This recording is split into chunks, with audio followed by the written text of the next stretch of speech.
consumed by Muhammad Abdullah Ja'far. Al-Fatiha.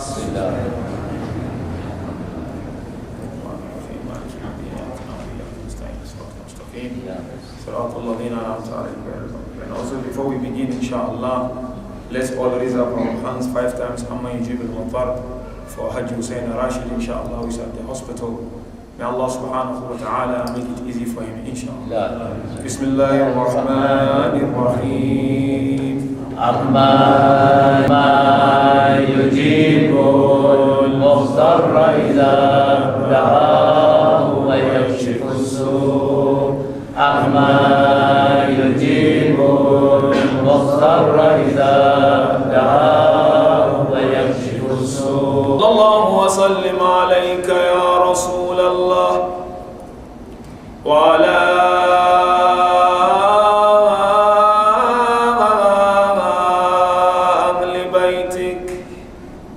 المعصومين المنتجبين يا ليتنا كنا معكم سادتي فنفوز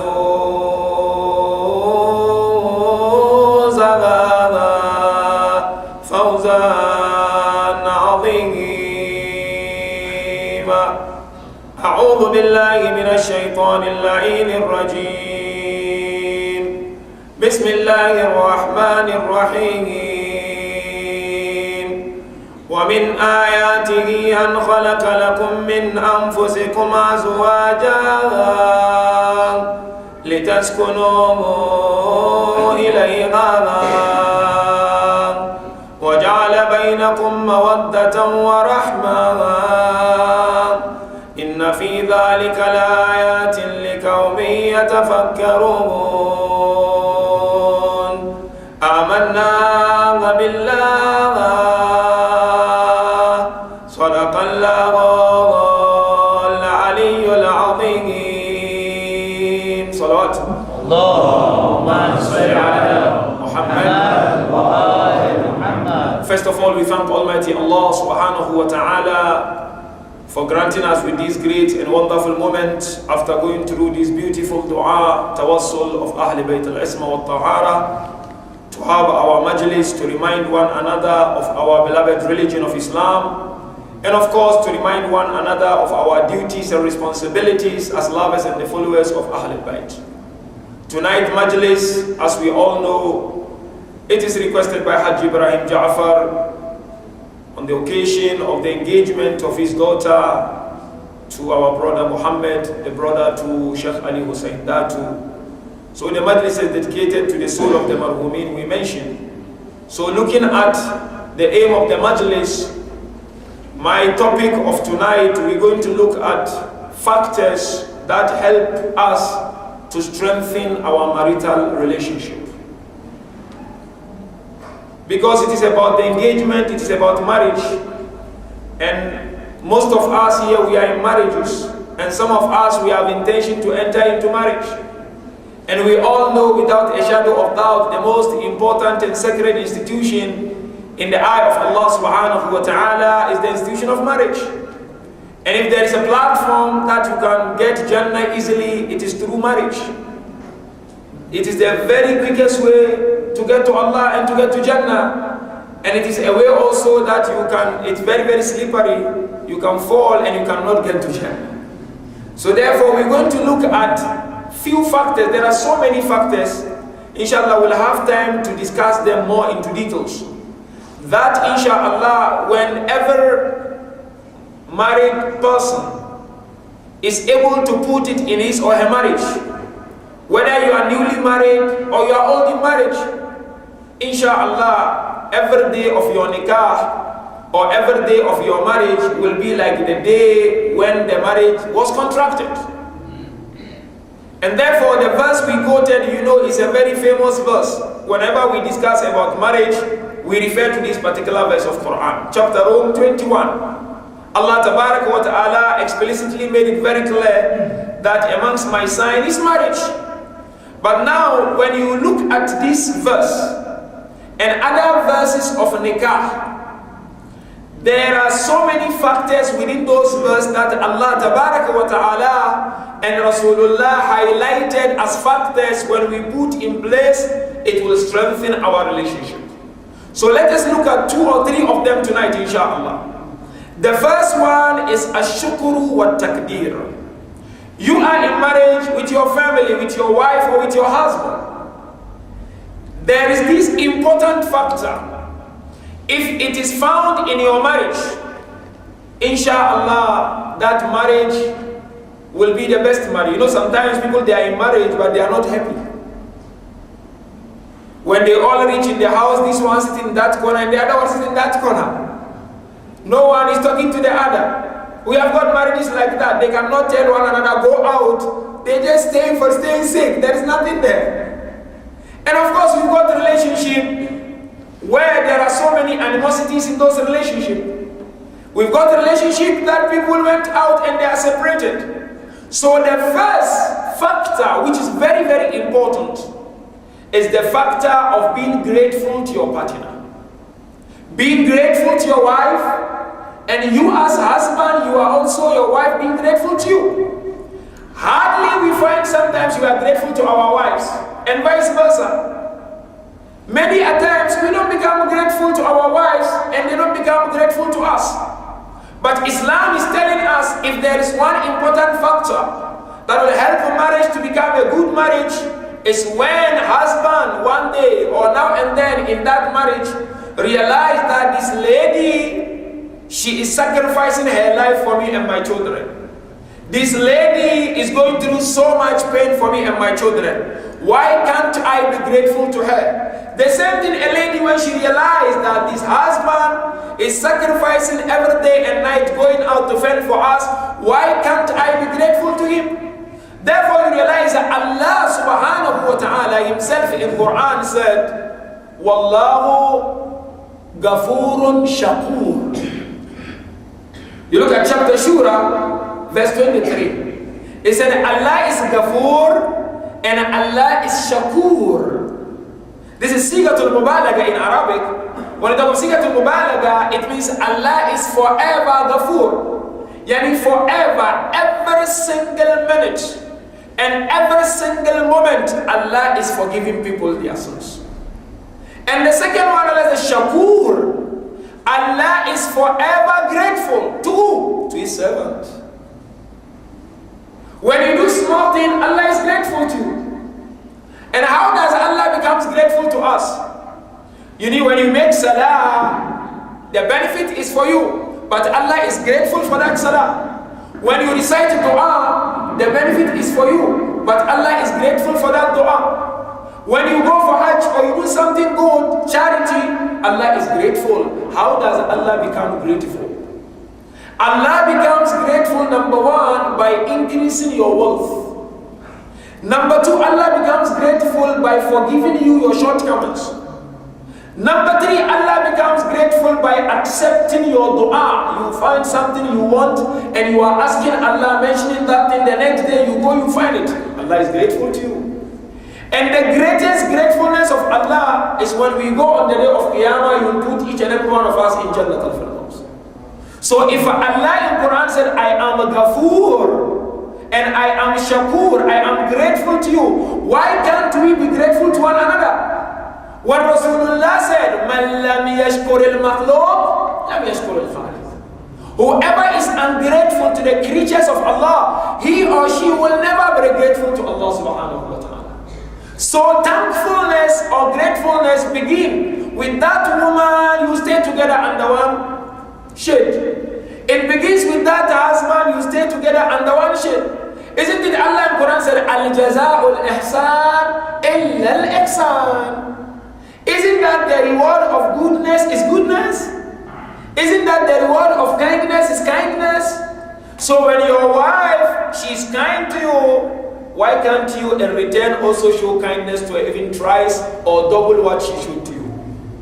Isn't it that if your husband show kindness to you, why can't you show more than that?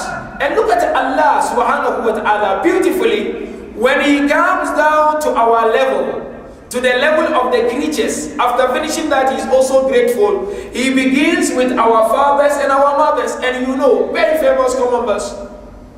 You have to be grateful to your parents. That's number one. Number two, Allah goes down to the level. You people in marriage, be grateful to one another. And Imam Ja'far as-Sadiq, salawatullahi wa salamuhu alayhi,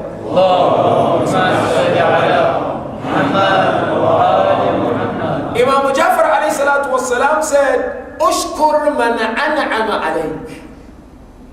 Be grateful to the one who has done good to you. Be grateful to that person who has done good to you. Be grateful. And billahi alayk, between you and Allah, is there anyone who has done kindness better than your wife and your husband? There is nobody you can point to say, this person is so good to me. And that cannot be compared to the goodness of the wife and to the goodness of the husband.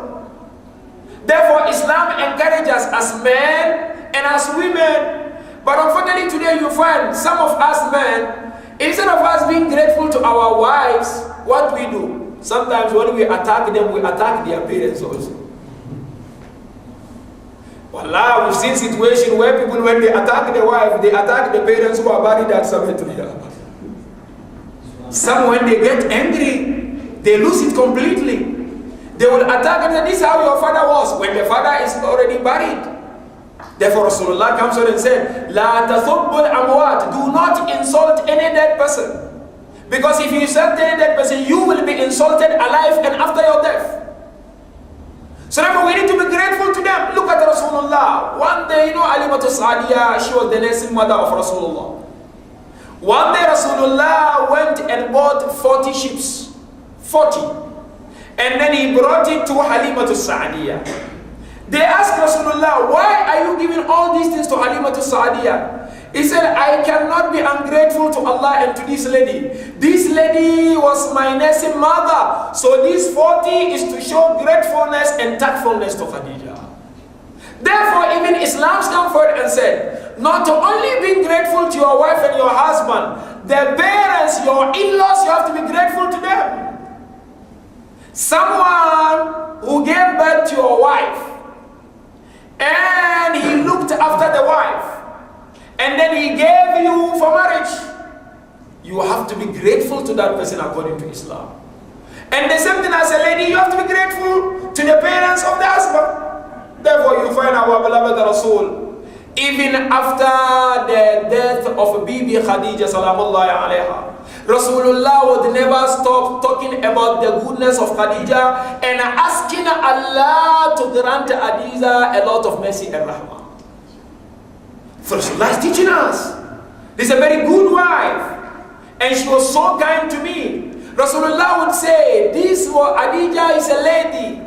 When no one was ready to support me, she supported me. Khadija is a lady. When no one was ready to give me small amount of money, she gave me all her wealth. Khadija is a lady. When no one was ready among women to believe in my message, she believed in my message. Oh Allah, increase your mercy and illuminate the grave of Khadija. Gratefulness, brothers. Simple factors. You sit now, oh my wife, thank you so much. It goes a long way. The same thing Mawlai Kainat. In the life of Bibi Fatima, he would look at her face and say, thank you, Fatima al-Zahra. Thank you, Bint Rasulullah. Even after the death of Fatima al-Zahra, Amir al-Mu'minin would sit at one corner. He said, this is a lady who served me until the complexion of her skin changed. This is a lady who cooked food for me and my children through all difficulties, until when you would sit next to her, you will smell the food from her clothes. This is a lady who went in her own way to serve me in the house until bruises appeared on her hands. Oh Allah, bless the daughter of Rasulullah. Gratefulness, Allah teach us. But today you find hardly we thank our wives. Hardly we thank our husbands. Hardly we thank them. And so this is number one factor that will always make the marriage new. I'm telling you. Because you know, appreciation and recognition, it goes a long way.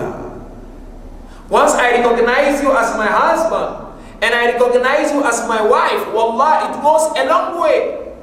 Not when we don't recognize one another. We are quick in judging one another. We have a short temper. Small thing, we jump from one place to another.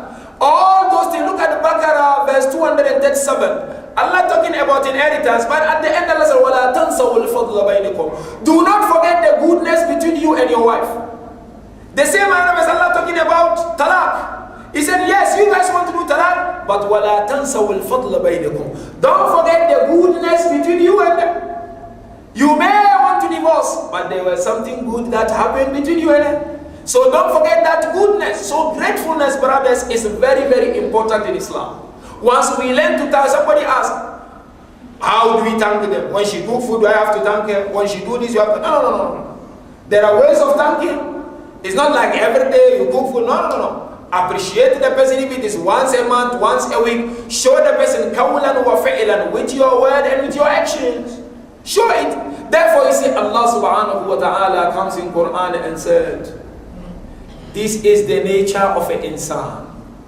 Insan, when he is in trouble, he is in difficulties, he will call us and will cry looking for our help. وَإِذَا مَسَّ الْإِنسَانَ ضُرٌّ دَعَانَا لِجَنْبِهِ قَائِدًا أَوْ قَائِمًا. When he's afflicted with problems, he will call us, he will cry, Ya Allah, or he'll come to the husband, to the wife, you know, I'm sorry, this.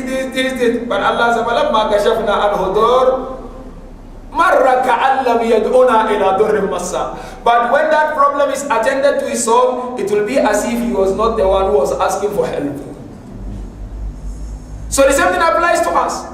So number one, brothers and sisters, let us learn to be grateful to one another. That's number one. Number two, you have to provide your wives and your children a balanced life.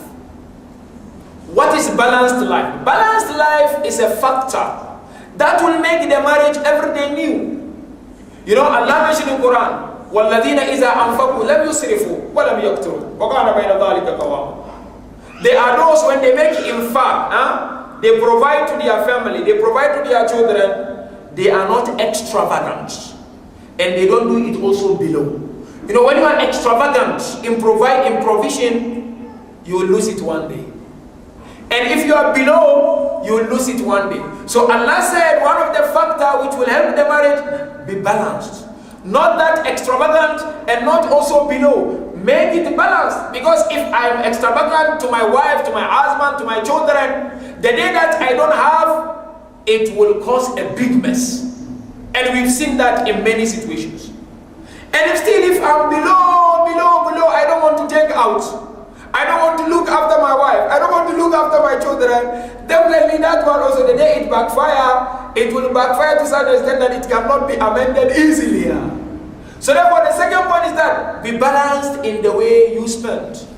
Be balanced in the way you, even you look at our deen, it's all about balance. You don't become extravagant and you don't also below. You can become between. إِنَّمَا الْأَمْرُ بَيْنَ الْأَمْرَيْنِ. You do it between. What is this extravagance and being below? You know, today some people, they are in marriage. Every decision they take in their marriage, their parents take for them. Even to take a car to that place, he doesn't have the time to ask the wife, he has to ask the father and the mother, can I take car there? Every decision in that marriage, it is the parents who are taking the decision. The wife, she doesn't have a role to play. That is too much. That is too much. You sought their consent, but still also sought the consent of the wife. The same thing applies to the wife. Sometimes you will marry a woman and she will ask you not to visit your parents completely. So therefore, a balanced life, you don't become too much, you don't become low. Give them balanced life and then it will help a lot. Number three, al-wafa bil-ahd. Fulfill promises you promise one another. You are in marriage. So many promises go between you and your wife. You have to fulfill them. You don't fulfill them, the trust is getting lost day by day. So therefore, Islam said, Asluddin ada'ul amana wal wafa bil ahad. The root of religion is to give amana back to the one it belongs to, and also what you have promised some people, give it back. And the best thing is between you and your wife. Of course, the children we know. If you promise a child, tomorrow you don't give him, you make him a liar. He will also continue to lie because he will say it's true. But with husband and wife, you promise, you don't fulfill, I will take you Hajj this year. I will take you Hajj next year. I will take you for Ziyarah this year. I will take you next year. And she see money coming, money going out, nobody cares. You are going, you are enjoying, then that trust will be lost completely. And the last one, which is also very, very important, ada'un nasiha. You have to advise one another. Continue to advise one another in your marriage. Whenever you see a husband going this way, advise him. Whenever you see wife going this way, advise her. And Rasul said 3 times, ad-dinun nasiha, ad-dinun nasiha, ad-dinun nasiha. Religion is nasiha, religion is nasiha, religion 3 times. So therefore, one fourth factor which is very, very important, let's advise one another. As Islam said, mu'min is mirror to another mu'min. You are more mirror to your wife and to your husband than any other person.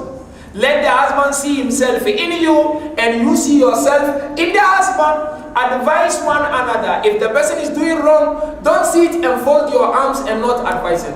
Once you will continue to do that, inshallah, you will have a good life. You will not have a problem. When problem comes, Allah Ta'ala will help you to overcome that problem. Therefore, the verse we quoted, Allah made it very clear, and we all know it is a sign of Allah subhanahu wa ta'ala. So since it's the sign of Allah, we have to strive as much as we can to protect it. We have to strive. Don't make your marital relationship old relationship. Always make it new. And how do you make it new? Through your efforts. Once you give that effort, inshallah, you'll see Allah will bless you, and the marriage will become a very good marriage, and there will be a lot of barakat and khairat from Allah subhanahu wa ta'ala. Assalamu alayka ya Aba Abdillah. Assalamu alayka ya ibna Rasulillah. السلام عليك يا ابن أمير المؤمنين وابن سيد الوصيين كل عين باقية يوم القيامة إلا عينها بقات للغصان. Every eye will cry, as we know, on the day of Qiyamah, except the eye that cried for Aba Abdullah al-Husayn salawatullahi wa salamuhu alayhi. Talking about marriage, we remembered our beloved mother Fatima Zahra salawatullahi wa salamuhu alayha, so that it will serve as a blessing and means of comfort for the brother and sister who got engaged, and all those brothers and sisters who are married, inshallah. We all know what happened to our beloved mother Fatima Zahra salawatullahi wa salamuhu alayha, the only surviving child and daughter of Rasulullah sallallahu alayhi wa alihi wa sallam. We are told in the narrations, the authority of the time sent their henchmen to the house of Fatima Zahra. When they arrived at the house of Fatima Zahra, they remained behind the door of Fatima Zahra. They shouted and called out at the house of the daughter of Rasulullah. Open the door. She said, no, this is the house of the daughter of Rasulullah. Their reply was, and so what if it is the house of the daughter of Rasulullah? As we all know, narration taught us, these henchmen pushed the door on Fatima Zahra. When they pushed the door on Fatima Zahra, the most hateful part of pushing the door on Fatima Zahra was the nail on the door that went and pierced the body of Fatima Zahra salawatullahi wa salamuhu alayha. And this nail piercing, we all know it happened during the time of Imam Jafar al-Sadiq alayhi salam. When this lady went to the market of Banu Umayyah, this lady fell down. When she fell down, she said, may the curse of Allah be on the killer of Fatima al-Zahra. Now they arrested the lady. They came to Imam Jafar al-Sadiq for dua for the lady to be released. When the lady was released, they brought her to Imam Jafar al-Sadiq. Imam asked her, why did you guess the killer of Fatima al-Zahra when you fell down? She said, oh my Imam, I fell on my rib. When I fell on my rib, I then guessed the killer of Fatima. That was the moment I understood the pain that Fatima al-Zahra went through. Therefore, narration taught us when Amir al-Mu'mineen was busy making the ghusl of Fatima al-Zahra, Amir al-Mu'mineen hand went and touched the broken rib of Fatima al-Zahra. Imam Amir al-Mu'mineen screamed and cried. Asma bint Umayr said, why are you crying? You are the one who lifted the door for Khaybar. He said, oh Asma, as I was busy making the ghusl of my beloved wife, my hand went and touched the broken rib of Fatima al-Zahra. Inna lillahi wa inna ilayhi raji'un. وَسَيَعْلَمُ الَّذِينَ ظَلَمُوا أَيَّ مُنْقَلَبٍ يَنْقَلِبُونَ وَالْعَاقِبَةُ لِلْمُتَّقِينَ. Let us raise our hands and make dua, inshallah. With the barakat of this majlis, Hajj Hussein Rashid, may Allah make it easy for him. Allah subhanahu wa ta'ala, he is your slave, he is your servant. He's going through a lot of difficulties, he's going through a lot of pain. Allah, you know him better than us. We ask you subhanahu wa ta'ala to grant him your mercy and shafa'a, inshaAllah. May Allah subhanahu wa ta'ala, if his cure is in Jannah, may Allah bring the cure to him, inshaAllah. If his cure is in the sea, may Allah bring the cure from the sea, inshaAllah. If the cure is far away from him, we ask Allah tabarak wa ta'ala to bring the cure close to him, inshaAllah. May Allah subhanahu wa ta'ala make it easy for him wherever he is, inshaAllah. All our brothers, sisters, fathers, or family members who are not feeling well, may Allah subhanahu wa ta'ala grant them shafa, inshaAllah. Also the marhumeen of Haji Ibrahim Jafar and his family, may Allah subhanahu wa ta'ala grant them Jannat al-Firdaus. And all of us, our marhumeen, may Allah subhanahu wa ta'ala grant them Jannat al-Firdaus. And the brother and the sister, inshaAllah, Muhammad and Tanweer, who are engaged, may Allah subhanahu wa ta'ala make it easy for them the way they witness the day of their engagement. May Allah make it easy for them to witness the day of their permanent marriage, inshaAllah. Wa sallallahu ala Muhammad wa alihi wa